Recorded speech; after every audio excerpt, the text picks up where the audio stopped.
Hi friends, காலை வணக்கம், வாழ்த்துக்களும். இன்றைக்கி பார்த்திங்கன்னா நாங்கள் ஃபெரோஸ்பூர்லேருந்து அம்ரித்சர் சாலை மார்க்கமாக போயிட்டுருக்கோம். பார்த்திங்கன்னா இன்றைக்கி வந்து கோல்டன் டெம்பிள், ஜாலியன் வாலாபாக், அதே மாதிரி வாகா பார்டர் இதெல்லாம் பார்க்குற மாதிரி ஒரு பிளான் படி பார்க்குறோம். எல்லா இடத்துலையும் நானும் வீடியோ எடுத்து காமிக்கிறேன், பாருங்கள். பார்த்துட்டு உங்களோட கமெண்ட்ஸ், ஷேரிங், லைக் எல்லாம் சப்ஸ்கிரைப் பண்ணுங்கள், தொடர்ந்து பாருங்கள். இப்போ ஃபெரோஸ்பூர்லேருந்து அம்ரித்சர் பார்த்திங்கனாக்கா கிட்டத்தட்ட ஒரு 133 கிலோமீட்டர். ட்ராவலிங் டைம் 2லேருந்து ஒரு 2.5 மணி நேரம் ஆகணும் வைங்களேன். இந்த போகிற வழியெல்லாம் பார்த்திங்கனாக்கா ஃபுல்லி க்ரீனிஷ். பஞ்சாப் வந்து ஒரு விவசாயத்தில் சிறந்த மாநிலம் இந்தியாவிலேயே. எல்லா பக்கம் பார்த்திங்கனாக்கா பச்சை பசேல்னு இருக்குது. இங்கே பார்த்திங்கனாக்கா கோதுமையும் அரிசியும் தான் வந்து ரொம்ப அதிகமாக விளையக்கூடிய தானியங்கள்.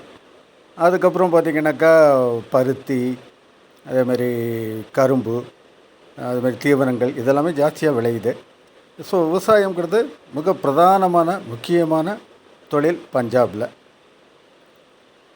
அதுக்கு தகுந்த மாதிரி இந்த மண்ணோட தன்மை அமைஞ்சிருக்கு. அதுக்கு மேலே பார்த்திங்கனாக்கா அவங்களுடைய அந்த பாசன ஏற்பாடுகள் அதெல்லாம் வந்து மிக சிறப்பாக செஞ்சுருக்காங்க. அதனாலேயே வந்து விவசாயத்தில் மிக சிறப்பான ஒரு மாநிலமாக பஞ்சாப் விளங்குது.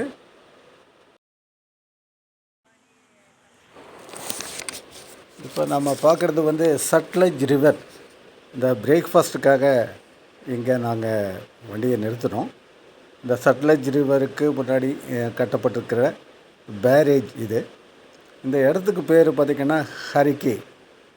இப்போ அந்த பக்கம் பார்க்குறது பார்த்திங்கனாக்கா சட்லஜ் ரிவர்.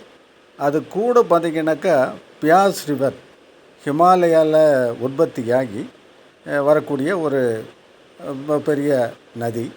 அந்த நதி இங்கே இந்த சட்லஜ் ரிவரில் வந்து மெர்ஜ் ஆகுது. ஸோ மெர்ஜ் ஆகி அந்த 2 நதியும் ஒன்றாகி வர்ற இடத்துல இந்த பேரேஜ் கட்டியிருக்காங்க. இந்த பேரேஜுக்கிலிருந்து நிறைய கனால்ஸ் பிரித்து பாசன வசதிகள் பஞ்சாபுக்கும் ராஜஸ்தானுக்கும் செய்யப்பட்டிருக்கு. பார்த்திங்கன்னா நிறைய தண்ணி.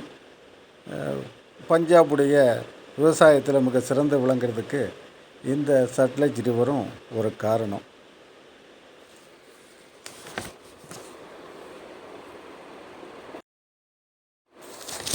இப்போ நம்ம முன்னாடி நேராக பார்க்குறது வந்து கோல்டன் கேட் அப்படின்னு சொல்லப்படக்கூடிய அமிர்தசர சிட்டியோட என்ட்ரன்ஸ். இந்த மாதிரி அமைப்பு பார்த்திங்கனாக்கா 4 திசையிலையுமே அந்த முக்கியமான நுழைவு வாயில்களில் இந்த மாதிரியான ஒரு அமைப்பு வந்து ஏற்படுத்தி வச்சுருக்காங்க. பார்க்குறதுக்கு அழகான ஒரு அமைப்பு. மகாராஜா ரஞ்சித் சிங்குடைய சிலை ஜாலியன் வாலாபாக் போகிற வழியில் முன்னாடி அமைஞ்சிருக்கு. இப்போ நம்ம ஜாலியன் வாலாபாக் வந்துட்டோம். முன்னாடி பார்த்திங்கன்னா தரைகளால் அமைக்கப்பட்ட ஒரு நினைவு சின்னம் வச்சுருக்காங்க. அதை தாண்டி போயாச்சுன்னா நம்ம அந்த ஜாலியன் வாலாபாக் உள்ளே போகக்கூடிய பகுதி நுழைவு வாயில் வருது. இதில் பார்த்திங்கனாக்கா இந்த நுழைவு வாயிலே வந்து ஒரு சின்ன நுழைவு வாயில் இப்போ காமிக்கிறேன் பாருங்கள். அதுக்கு முன்னாடி பார்த்திங்கனாக்கா இந்த ஜாலியன் வாலாபாக் படுகொலை நடந்தது அப்படின்னு சொல்லி பார்த்திங்கன்னா 1919 மார்ச் 13 ஆக்சுவலாக அந்த பைசாகி ஃபெஸ்டிவல் அப்படின்னு சொல்லி ஒரு நாளில் வந்து அது நடந்துச்சு. கிட்டத்தட்ட இந்த கார்டனோட அளவுன்னு பார்த்திங்கனாக்கா ஒரு 7 ஏக்கர். இதுக்குள்ளே தான் வந்து இப்போ நம்ம பார்க்குறது அவங்க என்ட்ரன்ஸ். இந்த நுழைவு வாயில் வழியாக தான் உள்ளே வந்து போகணும். இந்த நுழைவு வாயிலே பார்த்திங்கனாக்கா ரொம்ப குறுகலானதாக இருக்குது. இந்த ஒரு வழி தான் இந்த மைதானத்துக்கு போகிறதுக்கு. திரும்பி வர்றதுனாலும் இதில் தான் வந்தாகணும். ஸோ அந்த நாளில் வந்து பார்த்திங்கன்னா ஆயிரக்கணக்கான மக்கள் வந்து இந்த மைதானத்துக்குள்ளே கூடியிருந்தாங்க. இந்த வழியாக தான் போகணும், வெளியே வர முடியாது.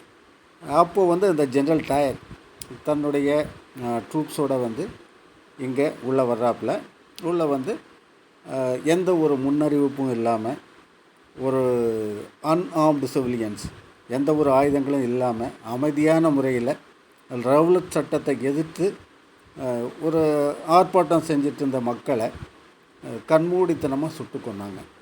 அதுதான் இங்கே நடந்த ஒரு மோசமான ஒரு படுகொலை இந்திய சுதந்திர வரலாற்றில்.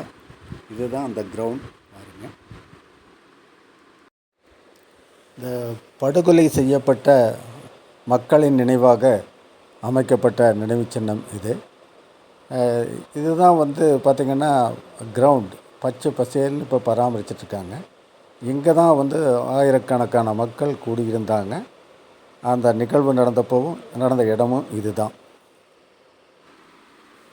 குண்டடியிலிருந்து தப்பிக்கிறதுக்காக மக்கள் அங்கேயும் இங்கேயும் ஓடும்போது அந்த மைதானத்திலேயே அமைஞ்சிருந்த இந்த கிணறு, இதில் நிறைய பேர் குதித்தாங்க அதிலிருந்து தப்பிக்கணும் அப்படிங்கிறதுக்காக. ஸோ ஒருத்தர் மேலே ஒருத்தர் இதில் குதித்ததுனாலேயே கூட மரணம் அடைஞ்சாங்க, நிறைய பேர் காயம் அடைஞ்சாங்க. இப்போ இதை சுற்றிலும் ஒரு கண்ணாடி கூண்டை போட்டு அரசாங்கம் ஒரு நினைவுக்கு சின்னமாக பாதுகாப்பாக வச்சிட்ருக்காங்க. இங்கே போகும்போது இதையெல்லாம் தவறாமல் நீங்களும் பாருங்கள். அவசியம் பார்க்க வேண்டிய இடம், மிஸ் பண்ணாதீங்க. இந்த செவுத்தில் உள்ளது அந்த குண்டுக பட்டதுனால ஏற்பட்ட அடையாளங்கள். அந்த செவுத்தை தொலைச்சிட்ருக்கு. அதை மார்க் பண்ணி அந்த ஒயிட் ஸ்கொயரில் காமிச்சிருக்காங்க. இந்த படத்தில் நீங்கள் பார்க்குறது சாகிப் உத்தம் சிங். இவர் ஆக்சுவலாக அந்த படுகொலை நடந்தப்போ அங்குள்ள மக்களுக்கு தண்ணீர் கொடுக்குற வேலையை செஞ்சுட்டு இருந்தவர், அந்த படுகொலையில் நேரில் பார்த்தவர். அதனால் அந்த பாதிப்புனால் அந்த ஜென்ரல் டயரை கொல்லணும் அப்படின்னு சொல்லிட்டு முடிவெடுத்து அந்த ஒரு அமைப்பில் சேர்ந்து பயிற்சிகள் எடுத்துக்கிட்டு அதுக்கான முயற்சிகளை செஞ்சார். இதில் ஆக்சுவலாக பார்த்திங்கன்னா இந்த ஜென்ரல் டயர் தான் அந்த இடத்துலேருந்து கமாண்ட் பண்ணவர்.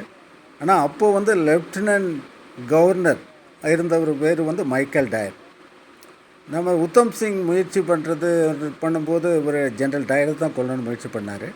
ஆனால் 1927 ஜென்ரல் டயர் இயற்கையாகவே மரணம் அடைஞ்சிடறாரு. அதுக்கப்புறம் பார்த்திங்கன்னா இந்த மைக்கேல் ஓ டயர் அவரோட நேரடி ஆர்டரில் தான் இந்த நிகழ்வு நடந்ததுங்கிறதுனால அவர் போய் இவர் 1940 லண்டனில் சுட்டு கொள்கிறாரு. அப்படி சுட்டு கொன்னதுக்காக இவருக்கு மரண தண்டனை லண்டனில் உள்ள கோர்ட்டால் வழங்கப்படுது. அந்த மரணத்தை அவர் மகிழ்ச்சியோடு ஏற்றுக்கிறேன்னு சொல்கிறாரு. அதுதான் அந்த வேர்டிங்ஸ் அதில் போட்டிருக்காரு. அந்த மரணத்துக்கு பிறகு 1900 மரணம் நடந்துச்சு. அந்த அஸ்தி 1974 தான் இந்தியாவுக்கு திரும்ப சேர்ந்துச்சு. அதுதான் இதனுடைய முக்கியமான கருத்து. ஃப்ரெண்ட்ஸ், இத்தோடு நான் இந்த வீடியோவை முடிச்சுக்கிறேன். உங்களுக்கு வாய்ப்பு கிடைச்சா இந்த ஜாலியன் வாலாபாக் போய் பாருங்கள். இந்திய சுதந்திர போராட்டத்தில் நடந்த ஒரு துயரமான நிகழ்வு இது. கண்டிப்பாக போய் பாருங்கள். இந்த வீடியோவை பார்த்துட்டு கமெண்ட்ஸ் பண்ணுங்கள், ஷேர் பண்ணுங்கள், லைக் பண்ணுங்கள், சப்ஸ்கிரைப் பண்ணுங்கள். அடுத்த வீடியோவில் உங்களை பார்க்குற வரைக்கும் மீண்டும் சந்திக்கிறேன். Good bye.